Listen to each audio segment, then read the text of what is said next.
Welcome to Rich Mom, Poor Mom, where we discuss motherhood from two different perspectives. I'm Precious, a real estate professional in the St. Louis area with two lovely kids, and I'm the mom that's making ends meet in this economy. And I'm Jamelle, Harvard PhD working in tech, and I'm a mom of two, and I live in Atlanta, Georgia. Hey. So let's start off with the topic of the day. Why can't I save money? Or where did my savings go? How do you think about savings? I think of it as like a security blanket. Ideally, my savings would be at least 6 months of bills. So, if I just lost my job, I wouldn't be desperate enough to accept the first thing offered. But admittedly, I live on the edge, so I'm not perfect with it, but I am trying to be more intentional. So I'm doing the best. I'm doing the best I can. I'm trying. Yeah, I think this is an important topic to really get into today. So let's look at some data, okay? So surveys show that only 46% of U.S. adults have enough emergency savings to cover at least 3 months of expenses. So that's about half. Roughly 1 in 5 Americans report that they could not cover a $500 emergency without borrowing or selling something. I'm sorry. First place my mind goes, what they selling? What they gonna sell? What they selling? What they gonna sell? What they selling? Because all right, go ahead. But that kind of sounds like my story, but go ahead. Okay, that's related. Okay, so about the next statistic is that about 33% of U.S. adults have more credit card debt than money saved. Okay, honestly, that 33% is kind of low. I would have expected maybe more.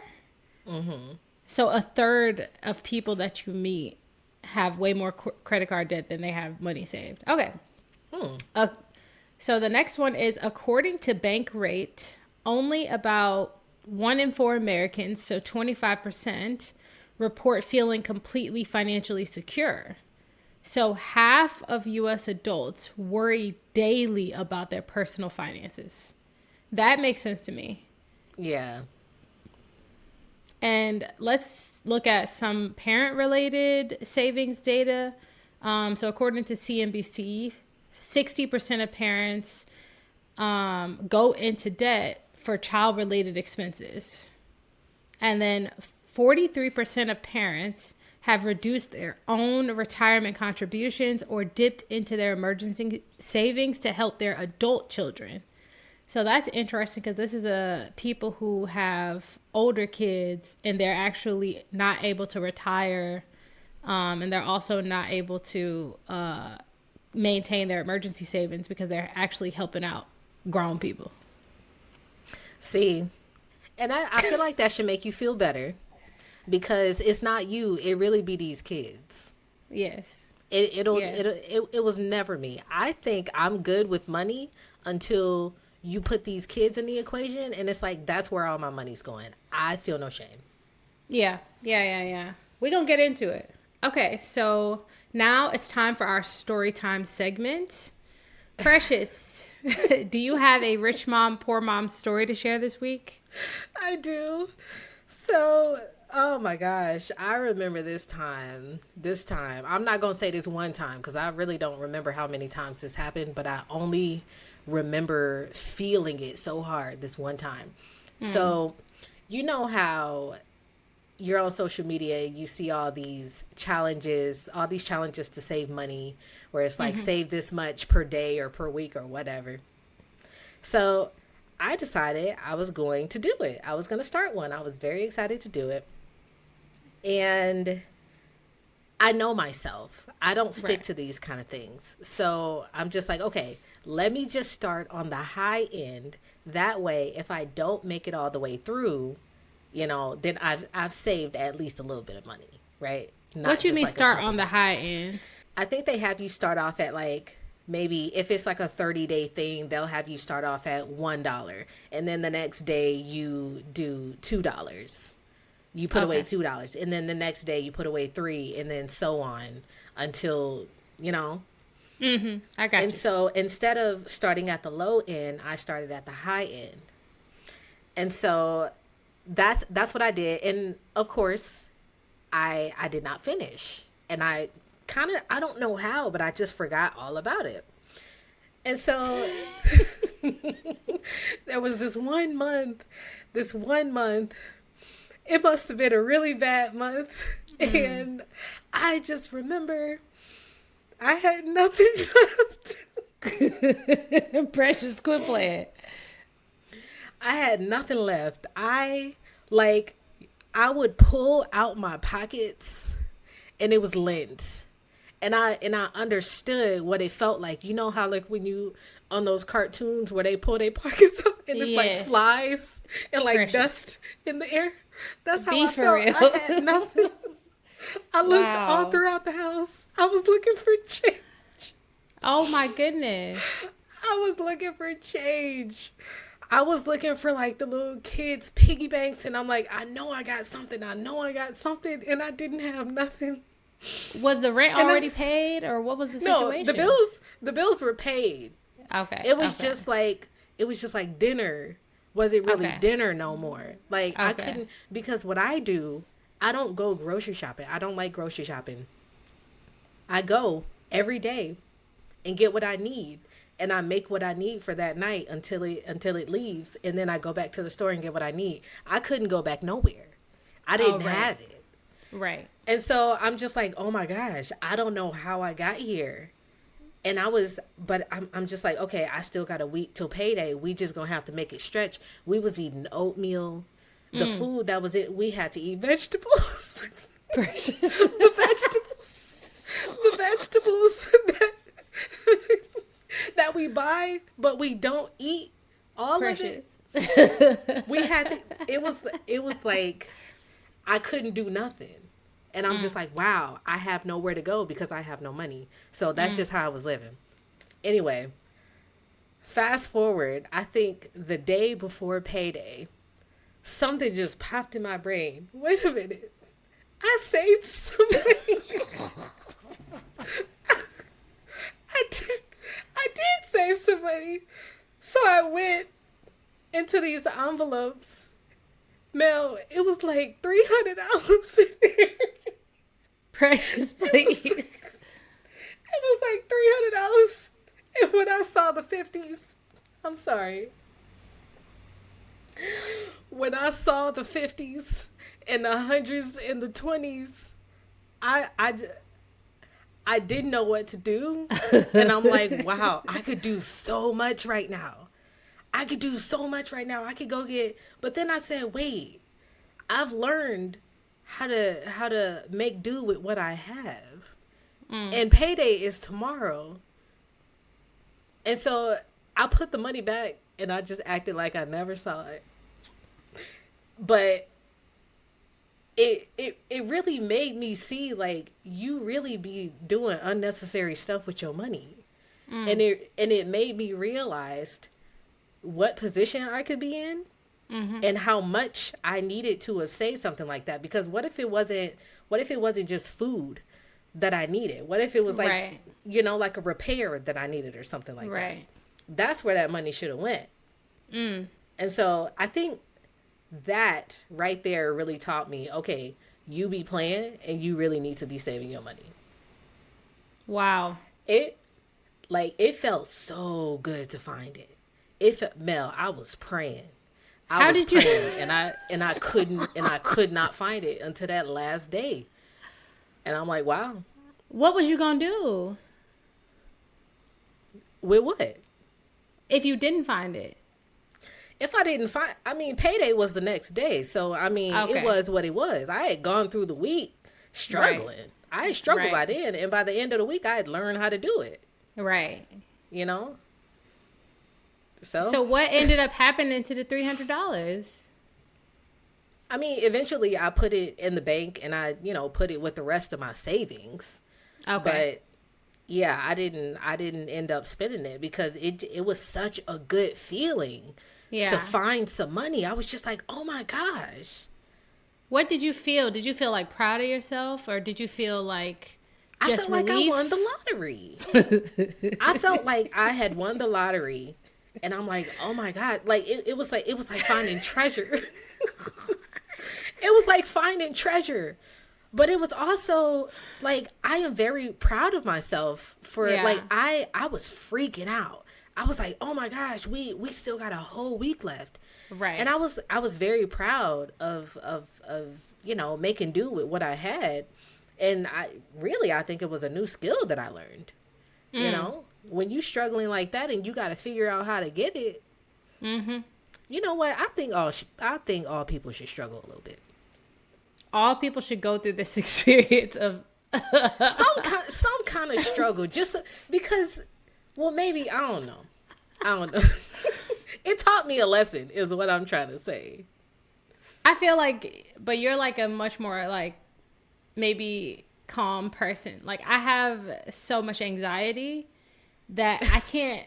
I don't feel like I have the ability to live on the edge in this way. Like I can't sustain that level of risk. Like having zero. So like even in my, this is maybe not the right.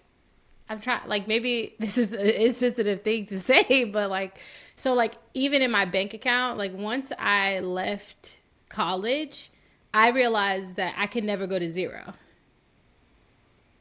And so Okay. I had to create a zero for myself, like a number that would be like, I will never go below this number. I love that.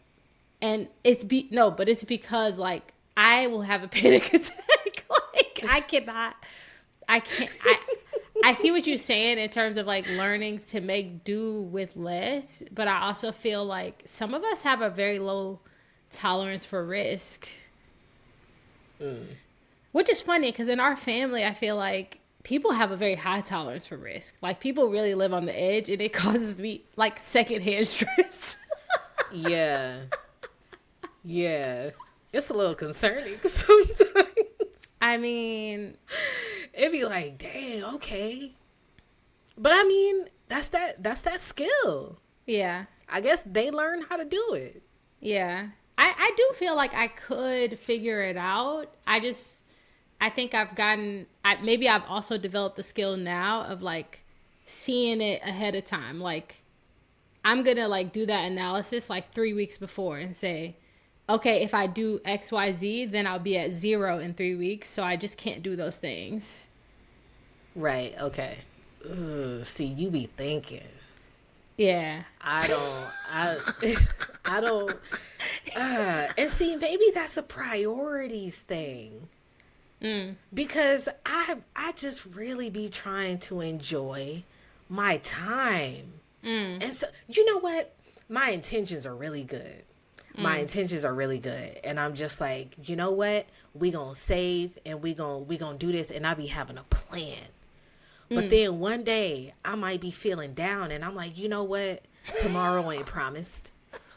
Tomorrow ain't promised. I'ma spend this money today. And it be making me feel like, so, okay, I know I shouldn't have done it. I know I shouldn't have done it. But hold on, am I going to get in trouble for this? Let me make sure.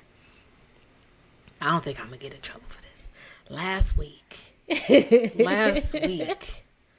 I said, today is a day. And I really need like to unwind. Yes. And so instead of going home, I could have eaten. Dinner was made. But Yeah. I went to Longhorn. Oh, I went to Longhorn and I got the steak. I got the T-bone.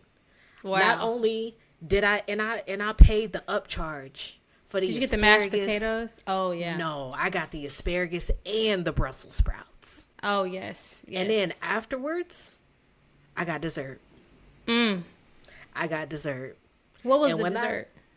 It was a cheesecake, but it wasn't.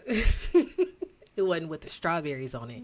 It was with the caramel and the toasted pecans and the candy pecans. Wow, that sounds This cheese, I don't even eat cheesecake like that, but it was so good. And you ate it. Did you have the kids with you, or you ate quietly? It was just me. It was just me. Them kids was That with their sounds daddy, amazing. and I went to Longhorn, Just eat and I in had silence. a time. That sounds amazing. It was, and when that bill came, I knew that I shouldn't have done that. So I couldn't look at it too long. And she came and put the bill on the table, and I opened it up, and I couldn't put my card in there and authorize that. So I just had to scan it, do the QR code on my phone, and just like do the little Apple Pay situation. Cause I don't want to have to write no numbers and realize what I'm actually doing. So Wow. that was not, and now, but I just had to move my budget around. Did you feel better after this? I felt great. Yeah. I mean, honestly, I feel no regrets, but I hate that I did this. And I'm working on it. But, yeah. I mean, it is what it is. Yeah. But I love that for you because you have to know yourself, right? And you knew, okay, I need something right now and I'm going to do something for myself. And you did it. I did it. You didn't overthink it. No. And I'll do it again. Precious, please. I'm working on it. I'm working on it. Wow. Yeah. Do you have a story? Oh, yes. Oh, I have a story for this week. Mine is kind of quick and simple. So, my story this week is that when I first got pregnant with my first child, it was 2019, and I was really feeling a lot of financial anxiety, right? So we talked about this before where I was looking at the cost of childcare and realizing that how much I made was going to be exactly the cost of my childcare. And I just was anxious.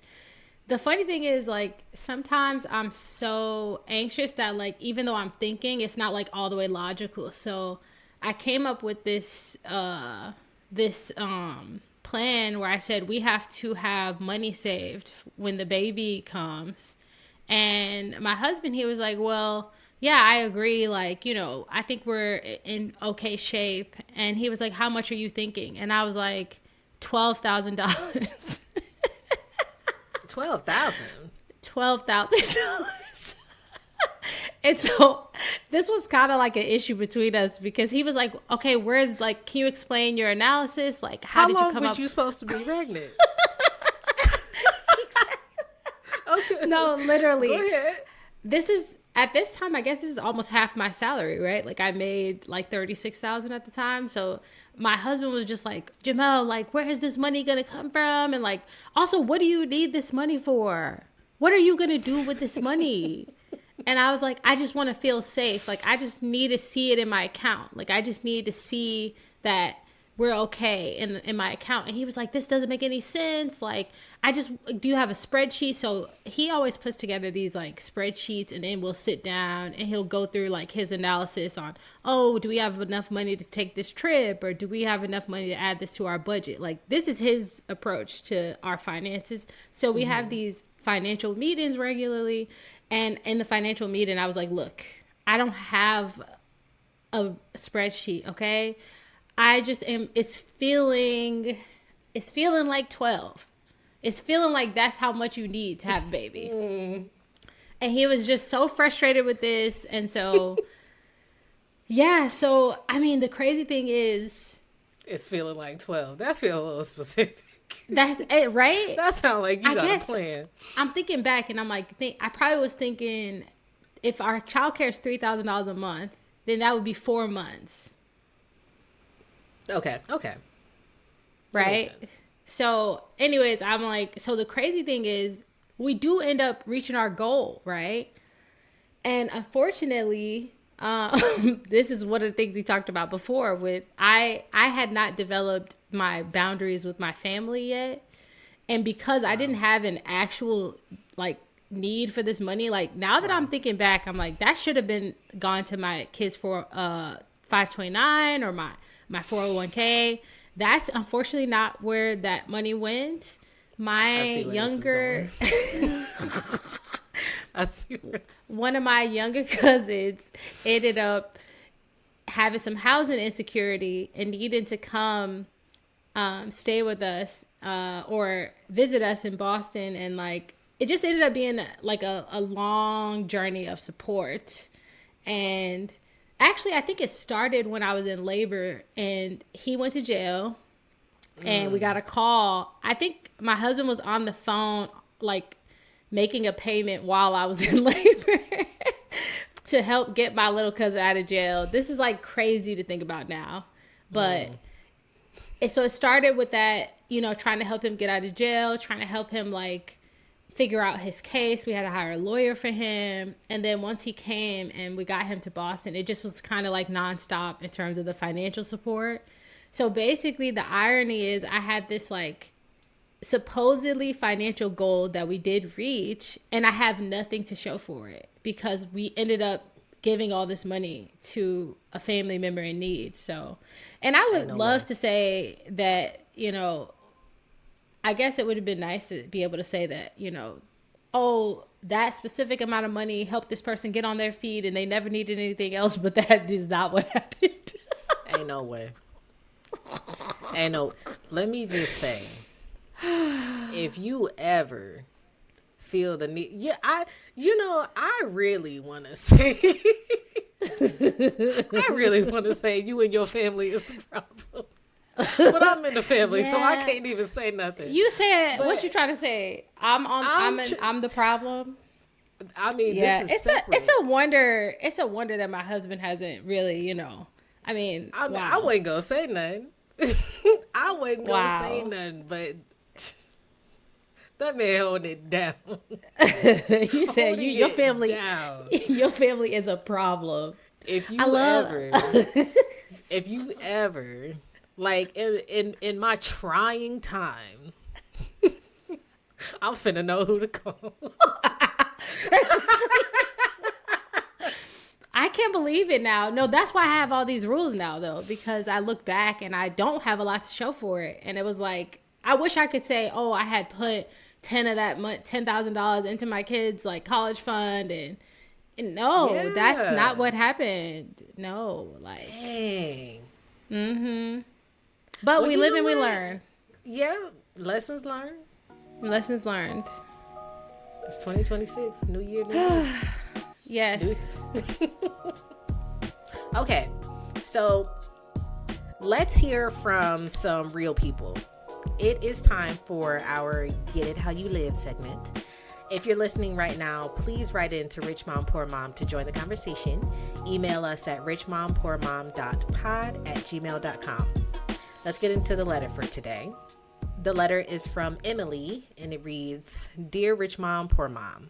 My name is Emily. I live in Atlanta with my husband and 2 kids. I am an interior designer with my own firm.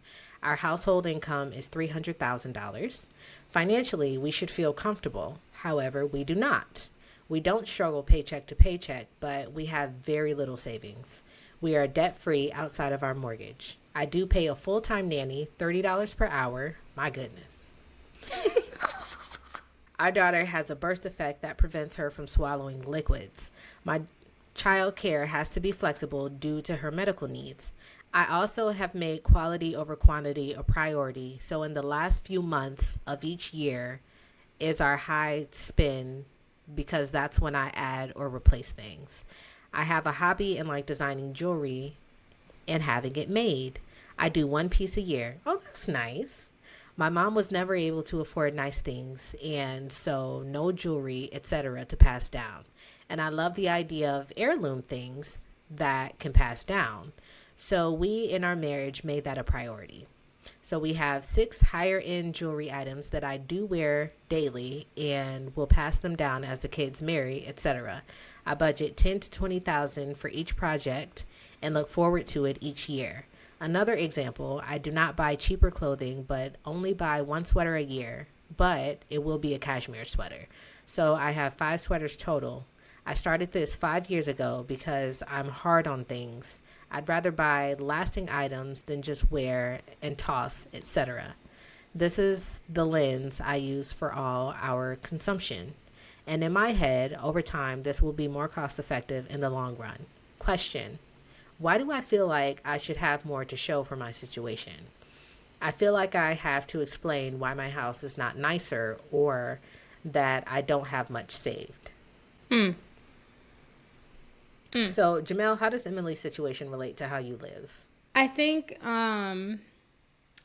talking about having to pay for childcare, especially given that she has, it sounds like a daughter with medical needs. So I don't have, my kids do not have medical needs, but I do pay for some private childcare and in addition to my daycare. And so I relate to the feeling that you're not saving much when you have these additional costs, because essentially your childcare costs when your kids are under 5 or 6, or if your kids go to private school, can be like a second mortgage. So sometimes also when you're being financially responsible, so let's say you're putting money into your 401k pre-tax. I think she says she's an interior designer with her own firm, right? So she definitely has like a salary, but from that salary, essentially probably pre-tax contributions like 401k, 529. Actually, excuse me, that's not pre-tax. What else am I thinking? Oh, there's a $5,000 child pre-tax dependent care that we tend to contribute to, and then you have health insurance and all these things. So I think, as with everybody who works in a job in the U.S., you end up putting a lot of your money away that you can't see. And it sounds like she's super responsible. It says debt free outside of our mortgage. So she's not doing anything. She's not living above her means. And I think the issue is when you see a household income like hers, so 300,000, I think she's probably mentally reacting to like what other people expect. So people hear that and they think, oh, you must be living large. Like you must have like a super nice house and like a super nice car. But the reality of living responsibly with $300,000 and having 2 kids, so she has 2 kids and I assume they're both in daycare, is that specific phase of your life is actually very expensive. So yeah, so I do think you'll feel like, oh man, I don't actually have the life that I maybe see on Instagram, or the life that I was promised, or even the life that the people around me pretend like they have, right? There's people who driving up to the daycare in a G-Wagon or a BMW and a Range Rover, and you're probably like, well, what am I missing? So I think everyone's having this feeling of like, wait, am I doing something wrong? Am I not managing my situation appropriately? Yeah. I I feel the same way. I think she is being responsible with her money, and I wonder what to her. She says she doesn't feel like she has much to show for her situation, and I'm wondering what that means to her.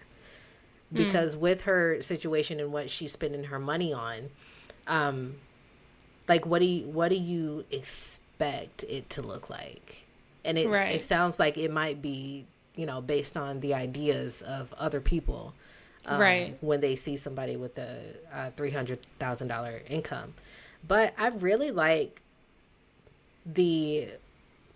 I really like that she's budgeting for the things that she wants, and she's being extremely intentional about it. Yeah. I think I do the same thing on a much lower scale, but you have to make or prioritize the things that you want out of life as well. Like those little things, like going out and spending a little $50 on a little steak meal. Like Yeah. I have to be real intentional about that, because it's like I need to budget something so that I know it is not just the rat race that I'm in. Right. Right. Making this money and spending it on everything but my enjoyment, can't do it. And so I like that she is actually budgeting for the things that she wants to do each year.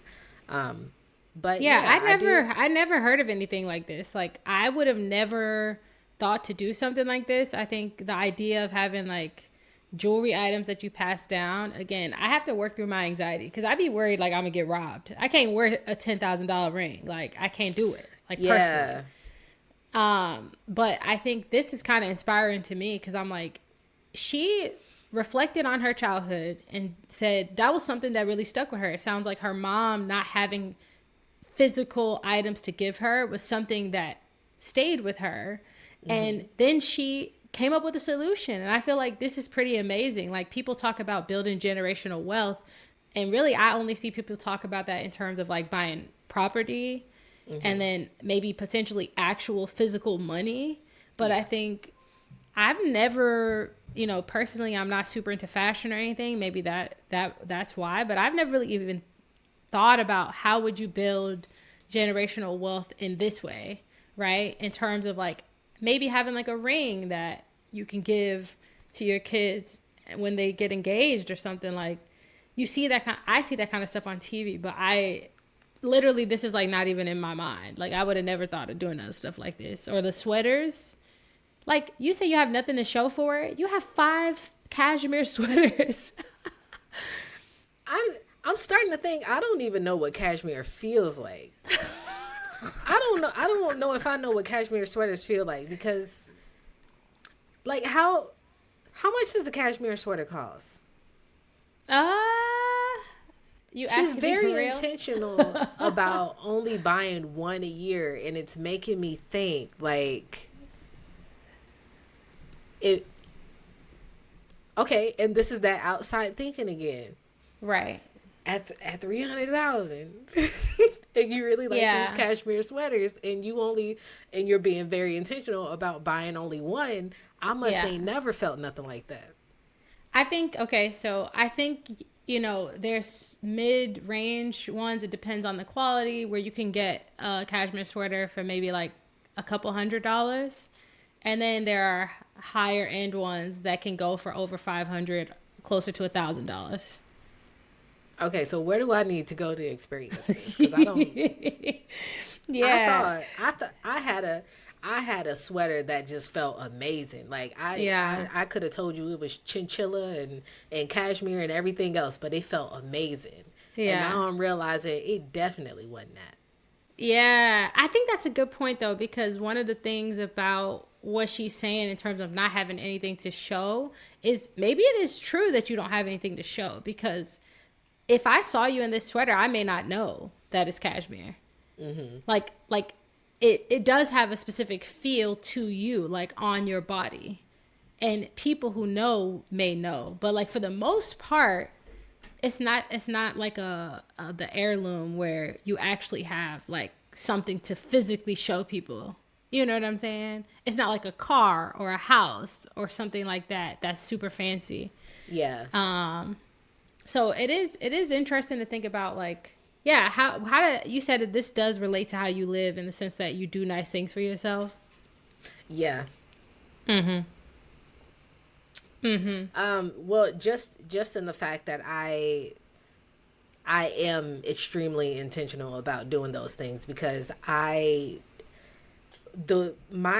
mindset is just like, it gets very foggy, Yeah. and it's so easy for me to get caught up in daily life, just taking it one day at a time. And Yeah. so it's like, okay, I have to do this, and then I have to make sure we got it for tomorrow, and then we just Yeah. going around in circles. And I get so caught up in that, I had to learn how to take myself out of that and stop being so anxious about everything. And that's what allows me to do that. So then when you zoom out, you can do more long-term planning, or No, when I zoom out, I can stop being so anxious about what I guess the consequences. I think this might be a little different from her, because again, she is being extremely intentional.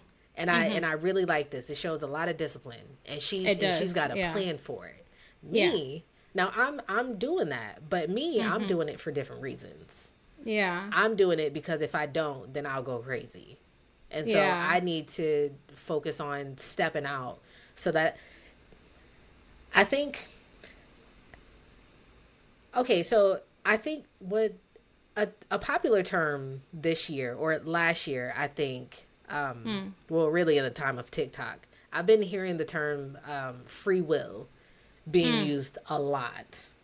And so when I really adopted that, because whenever I'm doing things, I'm just like, I think I have like a one track mind where I'm like, okay, this is the way it has to be.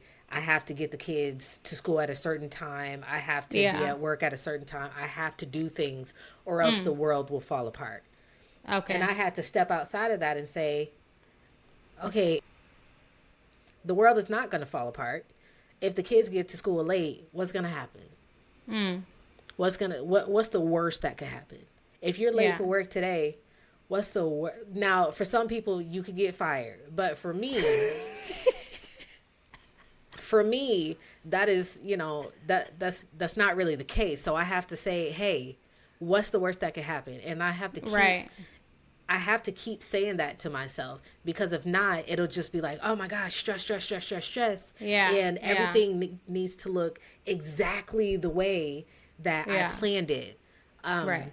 But, stepping outside of that really helps. And of course, making sure that I'm making it a priority to, I guess, step outside of that headspace. Yeah. If that makes sense. It does, but how does that idea of free will relate to saving? Like, how does that influence how you think about your savings goals? I guess, what are your savings goals? I think it affects it negatively. Honestly. And again, I am still working on it. But I know, when it comes to saving, my intentions are good and I be having plans. Right. But whenever I get my feelings, I'm just like, you know what? Yeah. It is what it is. If I go outside of my budget by $50, what's going to happen? Is the world going to end? If it's not, like if I can get to my next payday and nothing bad is going to happen because I just spent this, I'm going to spend it because I got free will. Yeah. I'm grown. Yeah. So it affects it negatively. But I will say this. I actually feel similarly. Like, I think we have this is like in our family. Like, when you compare me to my husband, if you asked him in terms of the two of us compared, he would say that's how I am. Like, what you just described, like, to a T. He's like, oh, Jamelle just kind of like, she goes off of like a vibe. Like we sit down and we have this meeting and we know we're gonna, like, we have a plan. I'm a mathematician. I have a plan. I have a spreadsheet. But sometimes I do like to just vibe. And I think the problem is, once you get to a certain level of life and spending, the vibe becomes more and more expensive. So it's not just a dinner at lunch. Like, what you described would be fine. I don't think anyone in my household would feel anything if I went and had that kind of dinner. But that's not usually what I'm doing when I go out. What you be doing? I'm trying to think, actually. You know what? So it's not sweaters for me. So I'm a very functional person. I'm very anxious about, like, people thinking I have money. So I don't like to have anything that, like, looks nice, like clothes or like cars, like a house. I don't want anything like that. But I end up getting all these little, like, subtle things that you wouldn't notice, or in my mind people won't notice. So, like, my sheets, like my bed, my mattress, and my bedding. Listen, yes. And I spend... Actually, we're not going to say it on here, but I need you to send me the link. Yes. I have multiple, like, I do experiments. Like, I'll be like, okay, let me try this one. Let me try this one. Let me try this duvet with this, like, cover over it and see how I like it in the winter. Let me try this one. Also, guests, like, I want my guests to feel good when they come. So I'll have, like, if I really like certain sheets, even though they're expensive, I'll get a second pair for my guests. And then I'm also, like, very giving. So I'll, like, send the pack of sheets to my sister-in-law. Like, I'll be like, hey, have you tried these? Like, Happy New Year or something. And then I think just experiences, also books. It's like very strange to say because people now only like digital books. So like I'm still very much somebody who likes physical old books. So like Oh yeah. I'll like go and like get a original book. Like I'll like it's like nerdy things. Like I things love the that like smell of a nobody good fresh would. book. Yeah, but like unless you know like, oh, look at that's like an original this, you wouldn't know that. Like if you were like trying to like take something from me and you were like a YN on the street, you would not think, "Oh, let me grab this Take that book. book." Get her books. Get her books. Wait, now that I should be saying this publicly, you know what I'm saying? But ain't nobody, whatever, it is what it is. And But that's the kind of thing. drop the name of the sheets. Yes. Yes, I'll send you the sheets. I have like a few different ones that I use, and people come up. Even my kid, my 5-year-old, he has noticed, which is like my greatest fear, right? Because I believe kids do need to suffer. They need to suffer, and they need to know how to like get it out the mud. So, like for example, when I was thinking about decorating his room, at first I had all this like plans or whatever. And then we went to the store and I realized I was doing way too much and none of this was necessary.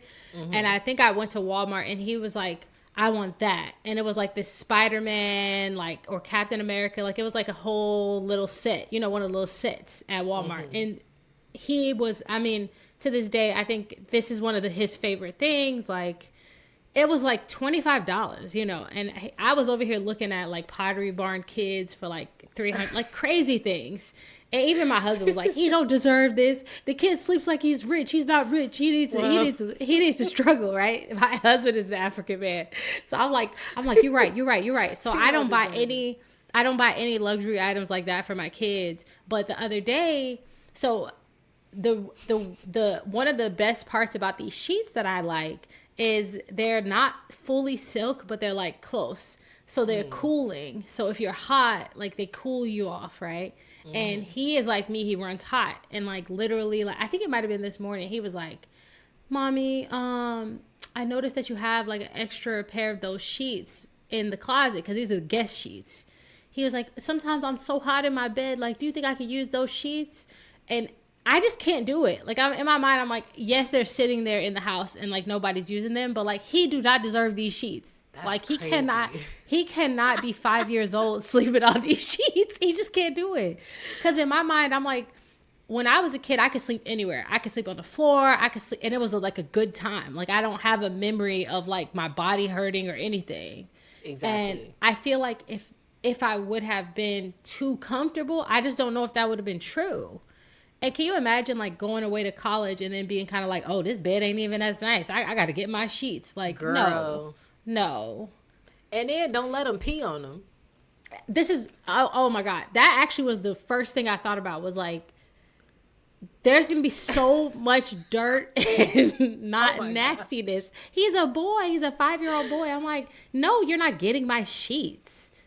Wow. My husband's friend, like he was a guest, he slept in our guest room for a while and he had like a very strong cologne. And the issue is with these fabrics, it's a very delicate fabric and it really almost messed up my sheets. And that was like really, like I really felt some type of way about his friend for a while. And I never even told him this. Because it's like my thing. Like how should he know that my sheets are this sensitive and delicate? So so yeah, I guess the point, bringing it back to the episode, I think one of the things about saving, right, that like, how do you think about saving when you have kids in daycare? The way I think about it is that this part of my life is different from the rest of my life. So we have like the next 5 years of our financial planning looks very different than like the next 15 years. And it's because we have to really front load a lot of stuff for the kids. Right. So I think my savings goal for this year is we're trying to get the maximum tax credit for like Georgia contributing to your kids' college fund and contributing to your kids' education fund. I think it's maxing out it was 5,000 per kid, and now it's like 8,000 per kid. Oh. That you can get the tax benefits for. I should look this up actually. But whatever it is, our goal is to maximize that this year, and we won't have anything to show for it. Kind of like our listener Emily. It's like, in 16 years when our kids go to college, we'll have a lot to show for it. But we really won't see. You won't physically see any of the benefits of that saving until then. But what's your savings goal while you have, because your kids are in school now, so you're not paying for daycare. So what's your savings goal? Well, I mean, I'm paying for latchkey. So Okay. it's kind of like, I don't really, I feel like I really wanted to do this. I was supposed to do this at the end of the year. Do what? I was supposed to really get my savings goal together.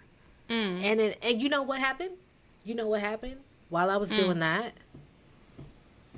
I said, okay, how much am I making? How many trips do I want to take? And then I really got into those trips, and that became the priority, budgeting for the trips. And then I did not come up with the savings goal. I still need to do that. Yeah. That's a good point. That's a good thing to write down and say you're going to do it for next week. Exactly. Like, I need to put that on my calendar, or else it won't happen. Yeah. One of the things that I will admit does mess up my savings goal is, so I'm not as, like I said, I don't have the issue anymore about giving money to my family who have emergency situations. But we did end up going into our kind of rich auntie energy, and I ended up offering for various kids in the family to come to these summer camps in Atlanta, and they will come and visit me for a week or two, and then go to these very very cool camps. So last year we did a theater camp at the actual very nice theater in Atlanta. Mm-hmm. I have decided that this year, because we are building a house and a lot of other things, I am really it's serious this year. I'm not giving any money away. Mm-hmm. And okay, so question, do you have anybody, knowing that kind of seems to be your weak spot, do you have anybody to kind of hold you accountable? Sheesh, Precious. That's an excellent question. Fold every time. I'm realizing that. Every I'm wow, single this time. is kind of a problem. Although I will say he does he has a lot of empathy. He's Nigerian, and he anyways. Oh, do I have accountability there? I guess you're right. He's supposed to be my accountability partner there. I guess we'll get into this another time when we talk about friendship, but I have had a couple of friends who have similar family dynamics, and we were able to hold each other accountable. But these the people who actually share openly with me, close friends who were girl, so and so asked me for $1,000, we're actually not my friends anymore. So I don't feel like I have any friends. Oh no, I don't have any friends who actively, openly share those kind of financial goals with me, where we can hold each other accountable for not giving away money at the level that would impact our savings. You know what? We need to hold each other accountable. We need to hold each other accountable. Actually, you do help me. I have texted you a couple times. You remember I texted you and I was like, so-and-so said this, and I'll screenshot it to you, and you're like, no, absolutely not. My mom helps me too, because my mom actually gives me really good perspective, where she's like, no, because that person just got money from the auntie so-and-so, and no. Wow. Yes. So Wow. I would say you and my mom, but my mom also is the one who was like, oh, so-and-so need help. Listen, hey, don't be putting my business out there. I ain't blocking nobody's blessings. I am not the reason that you did not get your money. No, you do be helping me. But okay, that's a good point. Okay, let's make a rich mom, poor mom. Two things. You're gonna set some savings goals that we can talk through. And then I'm going to find accountability and also be accountable for sticking to my savings goals and not giving money away. Okay, Yes. so what about when you go on, you still gonna do your expensive hobbies or No, little my trinkets? no, my interestingly, my stuff is all like that's why I guess the difference with the letters, she's like, I have this thing I do every year. Whereas like for me, it's like, I mean, I have the sheets, so I don't have to buy them again. You know, like I do this thing like every once in a while. And the weird thing is I've never if you compare how much money I give out to like those little trinkets that I spend on myself, I mean, it's not even close. Like it's not even close to like 10%. Like, and remember, the way my finances are set up, I have a different buckets. So I have a bucket for bills, necessities. I have bucket for investments. I have a bucket for savings, and then I have a bucket for like fun. So like, I have like a little bit of something that I can always play with. I got money. But I mean, I got it. I'm saying I have a little bit of something that I usually can play with. The crazy thing is, I've never even dipped into my savings for fun. Like I almost have the problem where I'm almost like embarrassed to say this, but I sometimes like my husband, he has to like tell me that I need to spend my fun money. He's like, you haven't spent your fun money in like 2 months. And he's like, hey, Months. yeah, he'll be like, you haven't actually spent this. And I'm like, okay, you're right. Like, what should I do? Whereas he has pretty regular things that he likes to do, like golfing, things that cost like a good amount of money. Like, he could use more at any time. Whereas my stuff, I guess podcasting is now my hobby. And it's like, I mean, that's just time. Most of my hobbies are like time. I don't know. I don't really feel like I have nothing to hold you accountable for, but we'll figure something out. We will. Okay. Okay, y'all. We need your help. For our Get It How You Live segment, please send us an email and tell us how you live it. Make sure to include your individual and household income. We'll make sure to give you a fake name unless you specify not to. Then we may read the letter out loud on the show. Before we close out, let's take a moment for gratitude. Jamelle, what are you grateful for this week? Yeah. What am I grateful for this week? I am grateful for my well-being and like safety, being back at home. I did some traveling for work last week. It was a really long, amazing trip, but I am so grateful to be back and with my babies and just safe at home on my sheets. Yes. Precious, what are you grateful for this week? You know what? I think I'm grateful for the same thing every week. I don't know.